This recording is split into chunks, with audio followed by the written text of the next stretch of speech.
Bueno, vamos a comenzar con la segunda parte de este estudio maravilloso que estamos escudriñando en las escrituras bíblicas acerca de la futura religión mundial.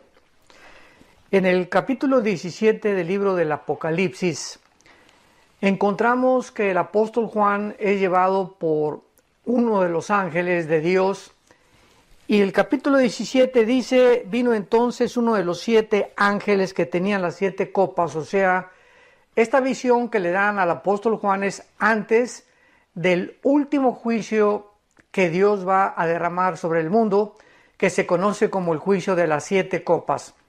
Entonces, antes de este último juicio, Dios lleva a Juan a través de un ángel y le dice: quiero que vengas conmigo para que veas la sentencia contra la gran ramera, la que está sentada sobre muchas aguas.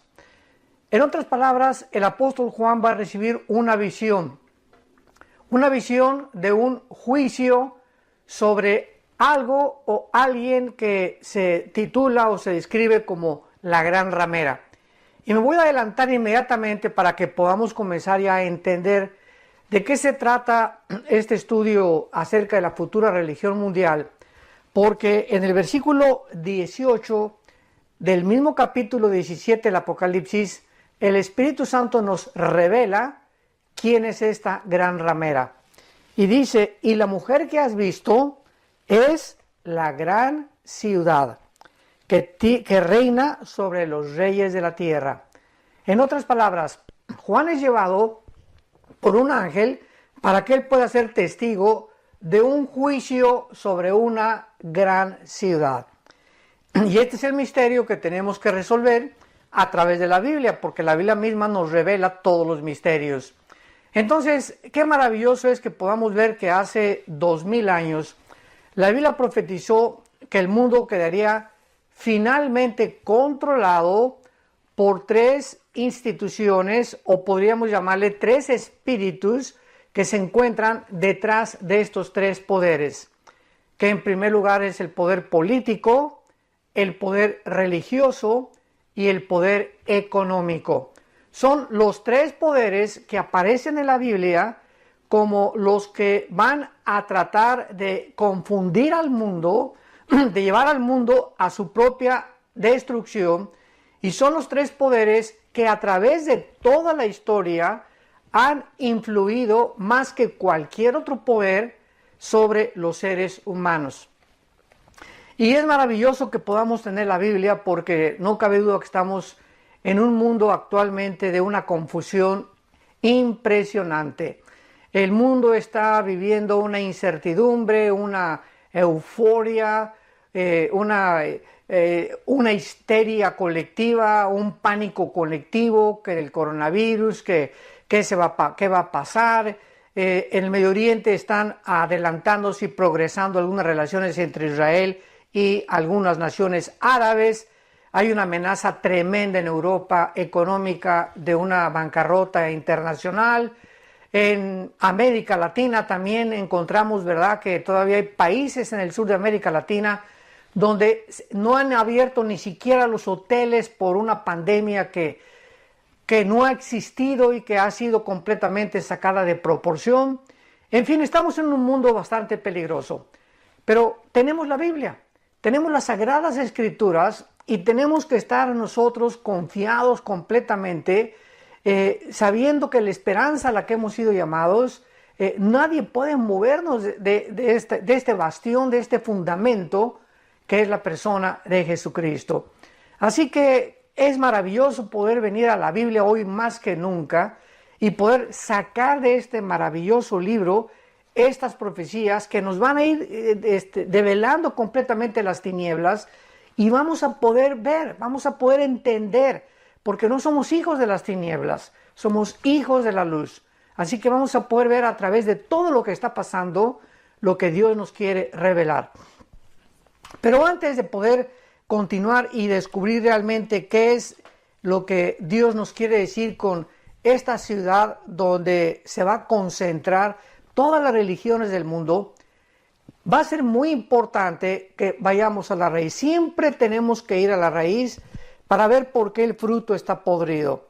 Entonces, no, las ramas simplemente, ¿verdad?, son la evidencia de algo o un problema, son síntomas de un problema más profundo. Es como las enfermedades. Tú llegas al médico y le dices, me duele aquí. Bueno, pues el médico tiene que mandarte a hacerte exámenes de orina, exámenes en el intestino, muchas veces tomografías, exámenes de diferentes tipos para poder diagnosticar realmente cuál es el problema. O sea, no se puede tratar superficialmente una enfermedad. Se tiene que ir siempre a la raíz. ¿Qué es lo que está produciendo eso que está descomponiendo el sistema humano o el sistema anatómico del ser humano? Pues así es exactamente en el mundo espiritual. Tenemos que ir siempre a la raíz y es lo que vamos a hacer a través de este estudio maravilloso para poder profundizar realmente en lo que va a suceder en el mundo en los próximos meses o en los próximos años. Dice la Biblia que en primer lugar tenemos que entender que todo esto comenzó en un evento que en el libro del Génesis capítulo 11 se conoce como la famosa historia de Babel. Dice la Biblia en el capítulo 11 del Génesis que entonces en aquel tiempo toda la tierra tenía una sola lengua y unas mismas palabras. Y estamos hablando después de un juicio tremendo que mandó Dios, que se conoce como el diluvio universal, que se encuentra en el capítulo 7, 8 y 9 del libro del Génesis. Y aquí inmediatamente después de que Dios ordenó que después del diluvio la civilización creciera y comenzara a poblar todo el mundo, que fue la orden inicial también a Adán y Eva, vayan a poblar el mundo entero, fructifíquense y tengan hijos y quiero que vayan a todas las partes del mundo y no se queden concentrados en un solo lugar. Nunca ha sido esta la intención de Dios. Él, aun cuando Jesucristo resucitó, la orden fue en Mateo 28, 19 y 20, vayan al mundo. No se queden en las iglesias, vayan, salgan, hablen, tengan reuniones de evangelismo, prediquen el evangelio, vayan. Y esta palabra tiene la connotación de salir fuera, ir fuera de nuestras casas, en tu trabajo, en tu escuela, vayan, hablen del evangelio de la gracia de Dios y hagan discípulos. Entonces vemos que Dios da esa orden y ¿qué es lo que hace el mundo después del diluvio? Se unen todos en Babel y la palabra Babel significa confusión. Babilonia y eso tiene otra connotación, pero viene de la palabra Babel, pero Babel significa confusión.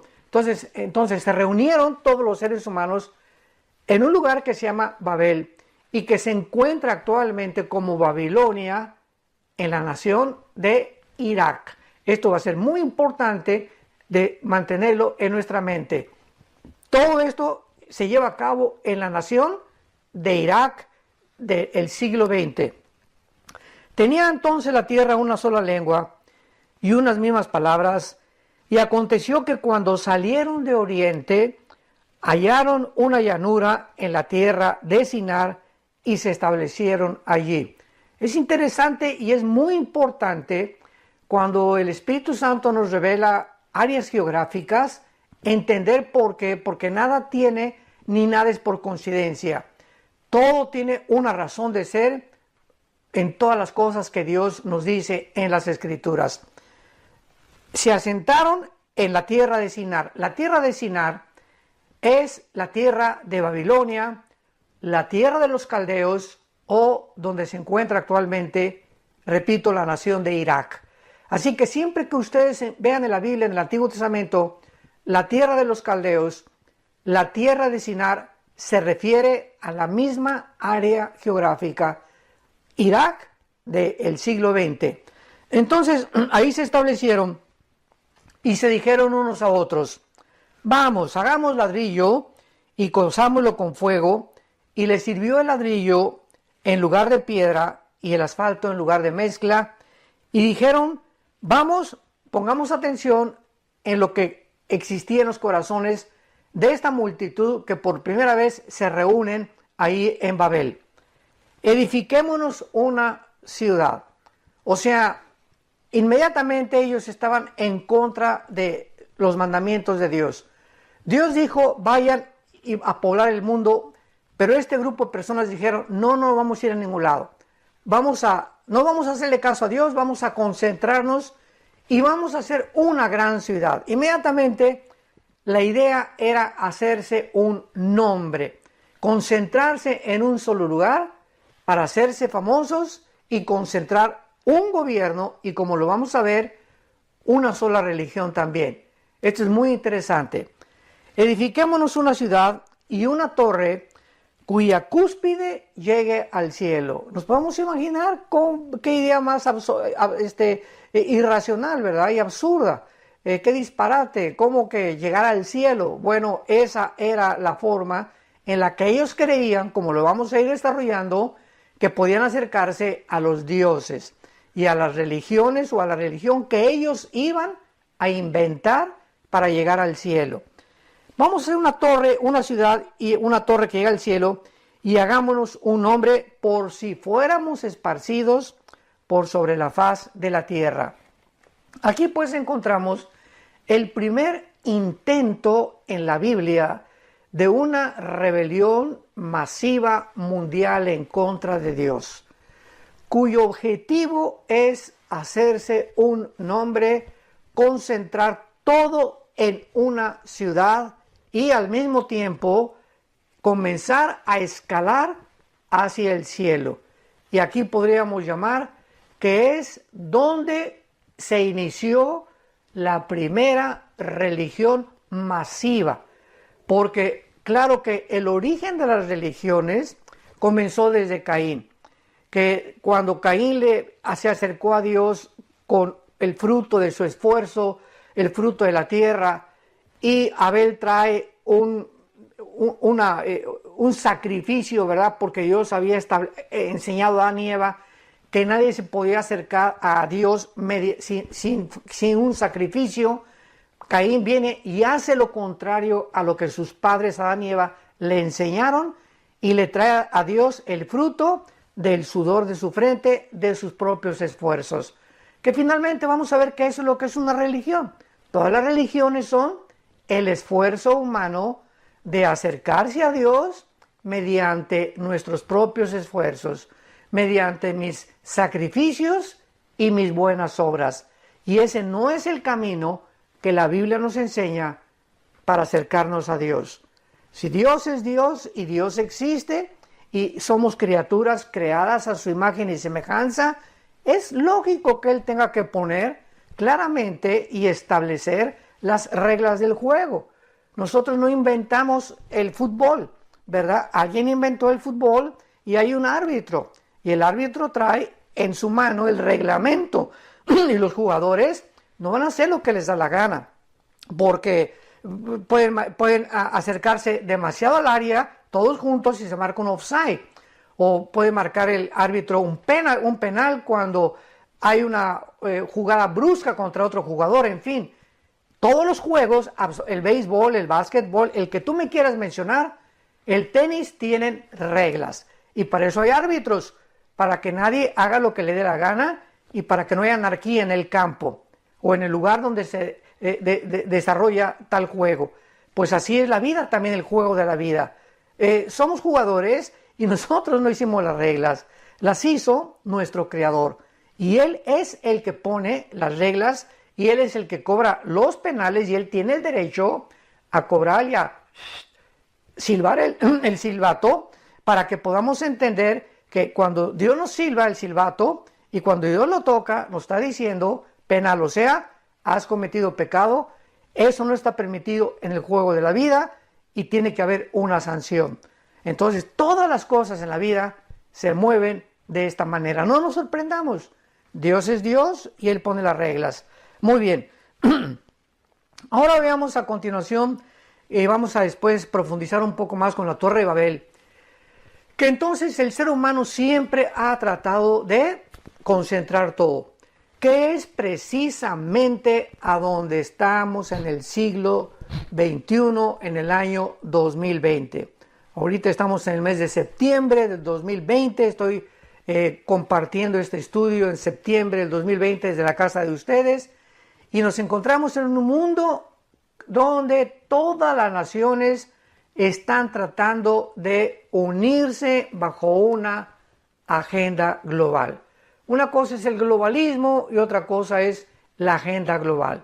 El globalismo es cuando a lo que hemos llegado todos actualmente, porque ahorita hay una interconexión a través de la tecnología y el internet, o sea, nos hemos comunicado unos con otros, todos estamos ya completamente compenetrados. Una nación no podía actuar independiente de su vecino porque afecta al vecino, etcétera, etcétera. Estamos en un globalismo tremendo. Pero la agenda global, de lo cual vamos a hablar mucho después, es un propósito de un grupo de agencias no gubernamentales que están tratando de quitarle a las naciones su soberanía, su Estado-nación. Entonces, no están de acuerdo en que los gobiernos dicten los protocolos, sino que ahora un grupo de empresarios, podríamos llamarle así, o de multimillonarios que controlan absolutamente todos los medios de comunicación. Escuchemos muy bien. Actualmente en el siglo XX, seis empresas controlan todos los medios de comunicación del mundo entero. Radio, televisión, YouTube, Google, lo que tú me quieras mencionar. Y ellos, al controlar los medios de comunicación, dictan los protocolos y le dicen a los gobiernos lo que los gobiernos necesitan hacer o deben hacer. Entonces ya no son los gobiernos los que dicen, bueno, no salgas de tu casa, o ponte un cubrebocas, o haz esto, o haz aquello. No, no son los gobiernos simplemente están recibiendo las órdenes de alguien más arriba. ¿No te has preguntado tú de quién? Bueno, no es del Papa, ¿verdad? No es de un rey soberano en todo el mundo, porque todavía no llegamos al tiempo del anticristo, que es a donde se dirige el mundo, sino que están proviniendo todas las órdenes y estos protocolos de una organización que se llama la Organización Mundial de la Salud, junto con las Naciones Unidas, y detrás de estas organizaciones no gubernamentales se encuentran no los gobiernos, repito, los gobiernos reciben las órdenes de lo que dice la OMS o la Organización Mundial de la Salud, pero los que se encuentran detrás de ellos es un grupo muy poderoso en el mundo. Unos lo han calificado como el Club de Bilderberg, otros los han calificado como los Illuminati, en fin, no vamos ahorita a entrar en eso, pero es muy importante que nos pongamos las pilas y que comencemos a entender que actualmente los gobiernos ya no son realmente, podríamos decir, los que gobiernan el mundo, sino que hay un grupo élite que son los que quieren quitarle a los gobiernos su soberanía y ellos imponer sus protocolos, y de alguna manera que la mayor parte del mundo no se ha dado cuenta, a través de esto se está pavimentando el camino para el surgimiento de un solo gobierno, una sola política, un solo sistema ideológico, de ideología política y un sistema económico internacional, tal como la Biblia lo profetizó hace más de 2600 años por los profetas hebreos. Muy bien, ahora vamos a entender claramente, ya que hemos tenido esta base acerca de la Torre de Babel y el intento humano desde el principio de la humanidad de poder reunirnos, juntarnos y tener una cabeza. En aquel tiempo la Torre de Babel era un hombre llamado Nimrod, que fue el que fundó precisamente la ciudad de Babel y que es un tipo del anticristo. O sea, la Biblia nos pone imágenes en el pasado sombras, nos pone tipos para que nosotros podamos ver que esto iba a cumplirse en una esencia, en una realidad, siglos después, que es exactamente el tiempo donde actualmente nos encontramos. Todas aquellas cosas que se iniciaron del principio, hagan de cuenta que ha sido un ciclo todo. La Biblia dice que es como un ciclo el mundo, o la humanidad, o la historia del ser humano. Todo tuvo un comienzo en la zona del Medio Oriente, ahí se encontraba el huerto de Adán y Eva, y ha evolucionado el mundo de alguna forma. Hemos llegado al siglo XX, el mundo de la tecnología, del conocimiento, de la bomba atómica, la época cibernética, la gasolina, las televisiones, todo lo que se inventó en el siglo XX, y hemos llegado con toda esa tecnología exactamente al lugar de donde partimos. No nos ha servido absolutamente de nada, estamos a punto de autodestruirnos, estamos más confundidos que nunca, nos estamos portando más irracionalmente y de una forma absurda que no nos podríamos imaginar, y esta es la historia triste, patética de la raza humana, que hemos hecho un pobre papel como administradores de este mundo. El mundo lo hemos ensuciado, los mares, los climas, el aire. Nos encontramos, repito, confundidos en todos los aspectos, religioso, económico, político, como jamás en la historia, y seguimos creyendo que en nosotros están las soluciones. Eso es lo que se llama en la filosofía del humanismo. El humanismo no es solo humanitarismo, eso es otra cosa. Es tener empatía por la compasión de los seres humanos. El humanismo es una filosofía que establece que el ser humano es la cabeza de toda la creación. No hay Dios, no necesitamos nada de Dios, ni religión, ni nada. Nosotros somos capaces de hacer todo. Y vean ustedes esta falsa ideología a dónde nos ha llevado. A la ideología de género, el matrimonio no es un hombre y una mujer, a la aberración de la familia, en fin, hemos hecho, ¿verdad?, un mundo, un basurero completo. Dios tiene que intervenir, Dios tiene que tocar el silbato, Dios tiene que gritarnos desde el cielo, y ya lo está haciendo con todo lo que está pasando en el mundo, con estos cambios de clima tan completamente absurdos, ¿verdad?, tan extremos. Ahorita me encuentro aquí en la casa de ustedes y ayer estábamos a casi 100 grados de temperatura Fahrenheit. Ahorita bajó el termómetro a casi 50 grados, o sea, de un lado, de ayer a hoy, 50 grados bajó la temperatura aquí en la ciudad de Dallas, Texas. Entonces, ¿qué mundo estamos viviendo tan impresionante? Bueno, vayamos al capítulo 4 del Evangelio de Juan.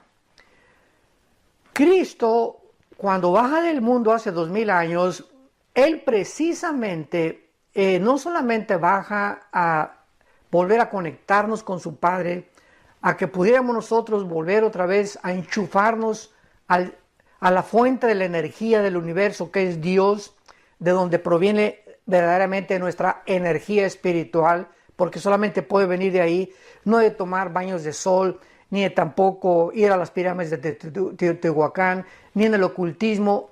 La energía verdadera que va a restaurar a la humanidad solamente puede venir de nuestro Creador. Y Dios escogió a su Hijo Jesucristo para que Él bajara del cielo y Él pudiera llevarnos a través de su muerte en la cruz. O sea, aquí está la cruz y aquí estamos nosotros. Y en medio de nosotros están las leyes de Dios. Y las leyes de Dios dice, el alma que pecare, esa morirá. Entonces, vamos a ver ahorita con el Evangelio de Juan y la mujer samaritana, cómo Cristo explica claramente lo que es una religión. Y vemos que una religión es algo que estamos tratando nosotros de hacer por brincarnos el reglamento de Dios mediante nuestros propios esfuerzos. Queremos llegar a la cruz, que implica la salvación, mediante nuestros propios esfuerzos. Y esta barrera que está entre tú y entre Dios, que se llama el pecado, nadie ni una religión lo puede quitar de en medio, más que la sangre preciosa de Jesucristo. Y cuando alguien trata de poder acercarse a Dios brincándose el sacrificio de Cristo, es cuando llamamos, es una persona religiosa, porque está intentando por sus buenas obras, inventando, pues yo voy a cumplir con mi religión, o voy a hacer sacrificios, o voy a dar limosnas para que Dios me pueda aceptar. Y lo vamos a entender claramente. Entonces Cristo baja al mundo para quitar esa barrera que nos separaba de Dios y mediante su sangre unirnos. Podemos llegar hasta la cruz por el camino que Cristo abrió con su sangre. Esto es lo que él quiso decir en Juan 14:6. Yo soy el camino. No hay manera de venir a mi Padre, dijo Jesucristo, más que a través de mí. Cualquier otro camino que el hombre trate de usar para poder llegar a Dios es un camino que parece derecho, pero es un camino de muerte. Muy bien. En Juan capítulo 4, Cristo tenía una cita. Esto es importante. Cuando Jesús vino al mundo, él traía un programa, traía un calendario de todos los días lo que él tenía que hacer. O sea, Jesús no vino independientemente de su Padre, precisamente para mostrarnos en su humanidad la importancia de nuestra dependencia diaria de Dios. Y como humano Jesús, eso fue lo que nos quiso enseñar. Él no vino a hacer su voluntad. Él lo dijo una y otra vez. Yo no vengo a hacer mi voluntad. No vengo a usar mis poderes independientemente de mi Padre. Vengo a hacer 100% lo que mi Padre me diga. Entonces, aquí en este capítulo 4 de Juan, dice la Biblia en el versículo 3, Evangelio de Juan capítulo 4, versículo 3.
Que Jesús salió de Judea y se fue otra vez a Galilea, que es el norte de Israel. Allá en el norte, casi en frontera con Siria, es lo que se conoce como la región de Galilea. Y dice la Biblia, y le era necesario, vean ustedes lo que dice, era necesario pasar por Samaria. O sea, ¿por qué dice el Espíritu Santo que era necesario? Porque estaba en su agenda. Ya estaba programado Jesús que ese día era una responsabilidad de él que tenía que ir a Samaria. Y Samaria es la parte en medio de Jerusalén. Entonces, en su camino a Galilea tenía que pasar por Samaria. Así lo había programado su Padre. ¿Y por qué era tan importante que Jesucristo pasara por Samaria y se detuviera en Samaria, como lo vamos a ver con una mujer que estaba sacando agua de un pozo? Simplemente porque los samaritanos no se consideraban realmente judíos 100%, y los judíos no querían tener nada con los samaritanos de amistad, porque cuando vino la cautividad babilónica, muchos judíos se mezclaron con otras naciones. Entonces los judíos no los consideraban 100% puros de pedigrí, o sea, de pura sangre. Entonces, cuando los judíos querían ir a Galilea, le daban la vuelta a Samaria, pero no querían pasar por Samaria. Repito, por el racismo. Ahí está el racismo que había ya, étnico, entre un grupo y otro grupo. Cuando de alguna forma, pues, tenían sangre judía, pero habían mezclado con otras naciones. Entonces Cristo a eso vino precisamente, ¿verdad? A romper todas las barreras del racismo y a mostrarnos de que no hay negros, ni morenos, ni blancos, etcétera, etcétera. Todos somos seres humanos creados a la imagen y semejanza de Dios, y el color de nuestra piel no implica que seamos de otra raza. Todos somos raza humana, amarillos, blancos, negros, cafés, etcétera, etcétera. Entonces, esta fue una de las cosas por las cuales Cristo tenía que pasar por Samaria. Ahora bien, al llegar a Samaria, la cita de Jesús era a las 12 del día. Dice la Biblia que entonces vino a la ciudad de Samaria junto a la heredad que Jacob dio a su hijo José. Y estaba allí el pozo de Jacob. O sea, Jesús llega a un área geográfica donde muchísimos siglos antes, el padre de las 12 tribus de Israel había estado ahí presente en ese lugar, por lo cual se le bautizó con el pozo de Jacob. Entonces Jesús, cansado del camino, se sentó ahí junto al pozo y era como la hora sexta. Por eso sabemos que eran las 12 del día. Esto es lo interesante. ¿Por qué Jesús llega, atraviesa Samaria, número 1, número 2, llega puntual? Porque era la hora en la que el Padre le había en su calendario agendado para que también estuviera a esa misma hora. Porque a las 12 del día iba solamente una mujer a recoger el agua, porque era la hora de más calor. Ahora bien, las mujeres normales, las que no eran inmorales, ni prostitutas, ni adúlteras, o sea, las de la High Society o las bien portadas, iban a recoger el agua temprano cuando no había tanto sol. Entonces, esta mujer, la samaritana, era una mujer que lo vamos a ver más adelante, llevaba 5 maridos. O sea, ya se había casado 5 veces. Y además, con la persona con la que estaba viviendo, cuando Jesús la encontró, era su amante. O sea, vivía en amaciato. Era una mujer completamente inmoral. Y por eso, pues las mujeres, las que se consideraban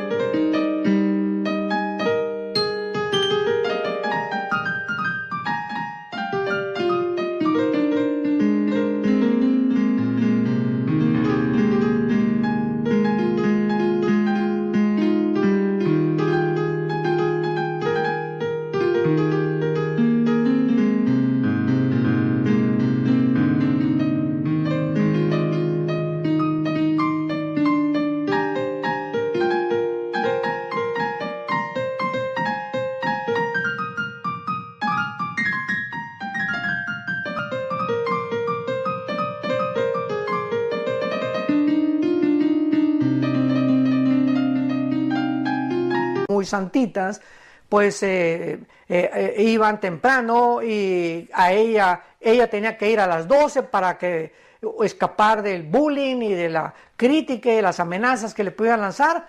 Y por eso Jesús tenía la cita no con las que se hacían buenas. El Padre le hizo una cita con la pecadora, porque Jesús vino a salvar a los pecadores, no a los que se creen buenos ni a los que se creen religiosos. Vino a salvar a los que reconocen que hemos pecado, que somos pecadores delante de Él y que no tenemos ninguna forma de poder cambiar nuestra vida más que a través de lo que Él hizo en esa cruz. Muy bien. Entonces Jesús se acerca, llega cansado con la mujer y le pide agua de beber. Y entonces Cristo usa el lenguaje del agua para poder introducirse a la vida de esta mujer, y le dice en el versículo 13, respondió Jesús y le dice, cualquiera que beba de esta agua volverá a tener sed. O sea, esta mujer, ¿qué es lo que estaba representando?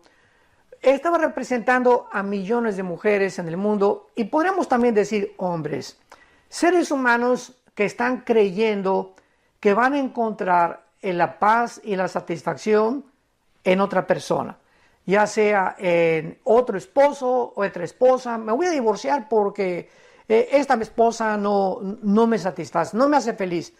Me voy a divorciar como famosos artistas de cine que se han casado 6, 7, 8, 9 veces, como la gran actriz del siglo XX, Elizabeth Taylor, considerada la mujer más bella del siglo XX, 9 matrimonios, buscando y creyendo de una forma tonta que otro ser humano existe, que es el que me va a hacer feliz. Y esta es la gran búsqueda inútil que el ser humano ha emprendido desde toda la vida, desde toda la historia. Recuerda, no es tu esposa ni tu esposo donde tú debes buscar la felicidad. No es en tus hijos donde la debes de buscar. Tenemos satisfacciones en el matrimonio, claro. A mí mi esposa me hace muy feliz, pero el 100% de mi felicidad no puede depender de ella. ¿Qué pasa cuando se muere tu esposa, cuando se muere tu esposo, cuando se muere algún hijo, cuando se mueren tus papás? Te das cuenta, ¿verdad?, de que si estabas aferrado y era el centro total de tus sentimientos y de tus emociones, pues te vas a deshacer y vas a quererte morir junto con esa persona, o no vas a tener ya la fuerza para poder enfrentar la vida. ¿Por qué? Porque tenías toda tu concentración en un ser humano. Entonces, es imposible que podamos encontrar la felicidad, ni depende de nuestra felicidad si la otra persona me hace feliz. A mí me hace feliz, escúchame muy bien, a mí me hace feliz la relación que tengo con Dios. Si la persona que tienes a tu lado no está satisfaciendo tus necesidades, ni tampoco te hace feliz, no tiene por qué hacerte infeliz a ti también. ¿Por qué? Porque entonces tu felicidad depende de la otra persona. Si te hace feliz, eres feliz, y si te hace infeliz, eres infeliz. ¿Te das cuenta? No dependemos de nadie, tenemos que depender directamente del Creador. Podemos estar rodeados de personas que nos quieren hacer infelices, pero si yo estoy conectado a la fuente de energía, entonces nada ni nadie de los que están a mi alrededor me va a lastimar, ni me va a amargar, ni me va a quitar mi paz, ni tampoco mi felicidad, porque yo dependo 100% de mi Creador. Muy bien.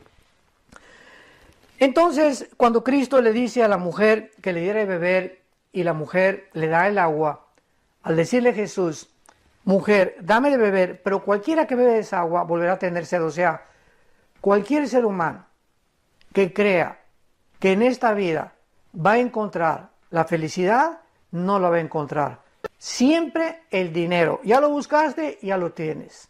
Ya tienes a 3 esposas, ya tienes a 10 amantes, ya tienes poder, ya eres político, ya eres senador, ya llegaste a ser presidente de la República, ya llegaste a ser el rey de Persia, y vamos a descubrir todos los seres humanos que cuando alcancemos lo que creíamos que nos iba a hacer felices, es cuando lleguemos a la cúspide de la montaña o del progreso o del éxito, donde ahí es donde nos vamos a sentir las personas más solas y más abandonadas del mundo, aún rodeados de 1000 personas a nuestro alrededor que te pueden exaltar y aplaudir y reconocer y fulano de tal, etcétera, etcétera.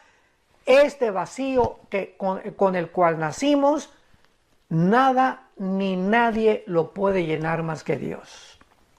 Entonces es hasta que lleguemos a esta conclusión, a esta madurez espiritual, cuando vamos a descubrir realmente el propósito y el sentido por el cual nacimos. Cualquiera que bebe esa agua volverá a tener sed. Mas el que bebiere del agua que yo le daré, dice Jesús a la mujer samaritana, no tendrá sed jamás, sino que el agua que yo te voy a dar, dice Jesús, será como una fuente de agua que salte para vida eterna. Cuando Jesús entra a la vida de un ser humano, tu vida se convierte como una fuente. O sea, que estás continuamente sacando, ¿qué cosa? Sacando la energía, el gozo, la paz, la felicidad, que desde adentro tiene que venir hacia afuera, para que podamos bendecir a las personas de nuestro alrededor. Y total que cuando ya la mujer se da cuenta que Jesucristo, para terminar, es un profeta y que realmente es una persona diferente porque siendo judío se atreve a acercarse con ella, ya entonces le dice la mujer, le dice Cristo, llama a tu marido, lo hace de una forma satírica, llama a tu marido, versículo 16. Y entonces ella le responde, yo no tengo marido. Y Jesucristo le contesta, tienes toda la razón. Versículo 18, porque tienes 5 maridos y el que ahora tienes no es tu marido. Esto es dicho con la verdad. Y la mujer inmediatamente le dice, pues tú eres profeta, ¿verdad? Y entonces la mujer, notemos esto, ¿qué verdades tan grandes hay en la Biblia? Esta mujer, siendo una mujer rechazada, amenazada, criticada en el mundo en el cual ella se desenvolvía por su forma inmoral en la que ella vivía, pues era como una prostituta, ¿verdad?, del siglo XX, y Jesucristo, el Hijo de Dios, se acerca a ella, al mismo tiempo que ella era como era religiosa, porque ese es el centro de nuestro estudio. Vamos a entender lo que es la religión. Era una persona religiosa, o sea, vamos a encontrar en la vida personas que pueden tener 3 amantes, o a lo mejor tú que me escuchas tienes un amante, 2 amantes, pero el domingo te persinas y cuando pasa alguien te persinas y te echan agua bendita y te consideras pecador. Bueno, eso ni te consideras una persona que pues no soy tan malo como los demás, pero tengo mi religión. Eso es lo que es un religioso, una persona que cree que con cumplir con ciertos mandamientos o con ciertas reglas o con ciertas ceremonias ya tiene la absolución de Dios, pero al mismo tiempo puede robar, puede transar, puede defraudar, puede cometer adulterio, puede ser homosexual, etcétera, etcétera, porque la religión es simplemente su barniz. Entonces la mujer le dice a Jesucristo, nuestros padres, Juan capítulo 4, versículo 20, le dice a Cristo, mis papás adoraron en ese monte, y ustedes los judíos dicen que debe adorarse en Jerusalén. O sea, es la misma condición y situación en la que el mundo se encuentra. ¿Cuál es la verdadera? Ustedes dicen que los evangélicos, ustedes que los mormones, que los adventistas, que el islam, que los musulmanes, que el hinduismo, todo el mundo tiene su religión. Y como dicen muchos, todas las religiones llevan a Dios. ¡Cuánta ignorancia! Porque es ignorar la Biblia. Entonces, esta mujer tenía el problema que tiene existencial del ser humano, casi 5.500 años, ¿verdad? Ha tenido este transcurso, este desarrollo del ser humano, buscando en las religiones llenar el vacío con el cual nacimos. Y entonces Jesucristo, después de que ella le dice, es que ustedes acá y ustedes allá, Jesús le dijo, y esta es la clave, mujer, créeme que la hora viene cuando ni en ese monte, ni en Jerusalén, ni en la iglesia mormona, ni en la iglesia evangélica, ni en la iglesia católica, cualquier persona puede ser protestante o puede ser católico, puede ser musulmano, puede ser hindú, y el hecho que tú tengas una religión no te hace cristiano, ni tampoco puedes creer, adorar al Dios verdadero simplemente porque asistes a tal o cual iglesia. Entonces, ¿cuál es la respuesta que Jesucristo al bajar del mundo nos trajo? Yo no vengo a fundar ninguna nueva religión. El cristianismo no es una nueva religión. El cristianismo es una relación personal, orgánica, viva con alguien que volvió a vivir después de estar muerto en una cruz y resucitar a los 3 días. Esto es lo que es el cristianismo. Cristo no vino a traer otra religión de las miles de religiones que hay. Él nos vino a reconectarnos, a darnos el secreto de cuál es realmente nuestra condición y en la que nosotros comprendamos que no son las religiones las que salvan, ni tampoco todas las religiones llevan a Dios. Porque, escúchame bien, para terminar, si las religiones fueran la forma de acercarnos a Dios, una pregunta muy importante que tú tienes que contestar. ¿Por qué entonces Cristo tuvo que morir en una cruz y abrir sus manos? Si las religiones pudieran salvarnos, ¿por qué el Hijo de Dios tuvo que morir de una forma despiadada, cruel, sanguinaria, de manos de pecadores en una cruz? Dios hubiera dicho, mijitos, pórtense bien todos. Pues mira, tú sigues esta religión, tú sigues aquella religión. Sin embargo, la Biblia dice, sin derramamiento de sangre no hay perdón de pecados. Entonces, no es a través de las religiones el camino a Dios, es a través del camino que Jesucristo nos abrió mediante su sangre para esa muerte que Él tuvo en la cruz nos pudiera acercar a Dios. ¿Qué es lo que tenemos que hacer? Creerle a Jesús. Fue lo que Jesús le dijo a la mujer samaritana, mujer, créeme a mí. Entonces, esta es la respuesta. ¿A quién le voy a creer? A nadie. No le creas a nadie. Créele a Jesús. Él es el que trae del cielo. Él es el que murió, resucitó, fue enterrado y volvió a vivir a los 3 días. A Él es a quien debemos de creerle. Y Él es el que nos dice, vengan a mí todos ustedes, los que están trabajados y cargados, que yo los haré descansar. Y ríos de agua viva saltarán dentro de tu ser. Conocerás la verdad y la verdad te hará libre. Ven a Jesús ahora que puedes, entrégale tu vida, arrepiéntete de tus pecados y cree lo que Él hizo en esa cruz, en nuestro lugar, hace 2000 años. Que Dios te bendiga y yo te garantizo, conforme a la Biblia, que tendrás una paz que sobrepasa todo entendimiento y conocerás la verdad, repito, y la verdad te hará libre. Que Dios te bendiga.